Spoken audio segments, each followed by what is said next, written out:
Hello, everybody. I hope that you all are ready to learn all about how Rome conquered an island that no one else in the ancient world had ever been able to conquer, a land multiple times its size. That's right, we're going to be talking about Rome's conquering of Britain or Gaul. First, let's talk about Mr. Aulus Plautius. Aulus Plautius had a very prominent run during his time in the Roman military. In 43 AD, after holding the consulship in 29 AD, Emperor Claudius appointed him as head of the Roman invasion of Britain in 43 AD. If he was able to successfully raise an army, cross the English Channel, and fight and win against British resistance, he would be promoted to governor, as well as being able to develop the province.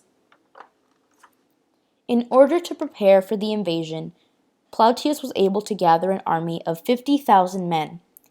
The English Channel is known for being a treacherous journey.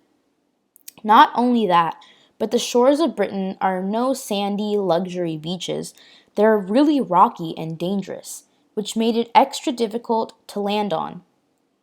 Even Julius Caesar, one of the most revered Roman military officials, was unable to successfully conquer Britain.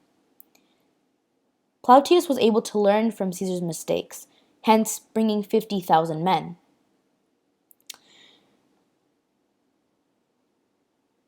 Since Britain was such an unknown territory, the soldiers who were going on the campaign started getting a little bit anxious. Claudius wanted to be able to call himself the emperor that conquered Gaul. He wanted to have his military fame.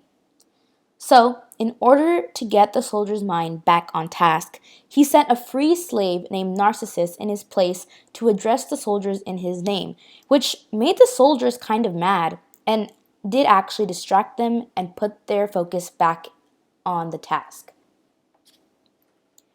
The soldiers for this campaign were mostly from Italy, Spain, and parts of Gaul. The invasion force was made up mostly like any other Roman legion. Legions are made up of cohorts and centuries, auxilios, and cavalry. Legionnaires used javelins, which are called pilum, and short swords or gladius as attacking weapons.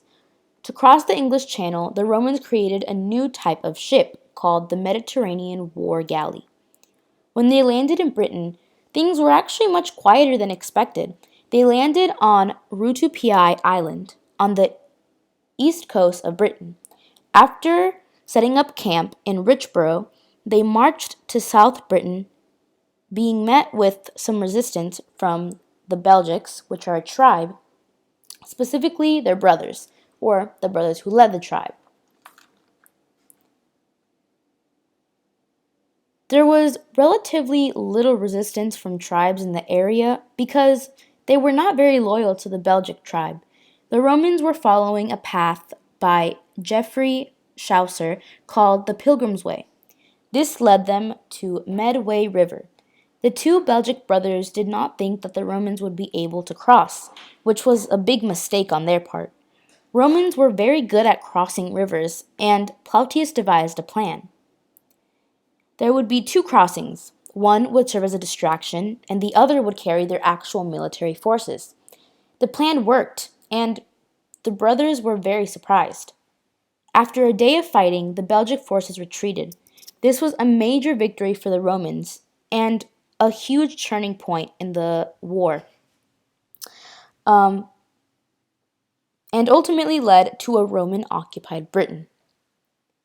After Plautius became governor of Britain as promised, his major tasks included consolidating Roman power with a frontier and permanent colonies, as well as end the resistance of Caractacus, one of the brothers who managed to escape. He established the Plautian frontier, a border near Wales between Roman and Durotige, which inspired the boundaries of Haitian and Antoine's Wall. By 79 AD, the vision of Claudius and Plautius had been fulfilled. Thank you so much for listening, and I hope that you learned a lot about Plautius and Claudius. Thank you.